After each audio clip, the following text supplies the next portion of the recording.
কাউকে কাঁদিয়ে যদি নিজেকে বড় ভাবো, তাহলে সেটাই হবে তোমার জীবনের সবচেয়ে বড় ভুল। কারণ বিধাতা একান্তই কারোর জন্য কষ্ট সৃষ্টি করে রাখেনি। মনে রেখো, অভিশাপ বলে এটি কথা আছে, আর তোমার দেওয়া কষ্টের অভিশাপে তুমিও একদিন কাঁদবে। কাল সারা রাত তোমায় ভেবে কেঁদেছি, তোমায় ছাড়া থাকতে হবে তা মেনে নিয়েছি। তুমি সুখে থাকো আমায় ছাড়া, এর বেশি আমি আর কিচ্ছু চাই না। কি অপরাধ ছিল আমার? খুব বেশি ভালোবেসেছিলাম, এটাই কি ছিল আমার অপরাধ? কেন আমার জীবনটা নিয়ে খেলা করলে?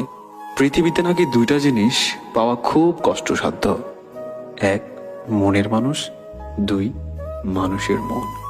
সত্যি আজ দু চোখের জল দিয়ে সেটা বিশ্বাস করতে হচ্ছে। কিছু মানুষ ক্ষতি করার সময় কিছুই মনে রাখে না, আবার নিজে বিপদে পড়লে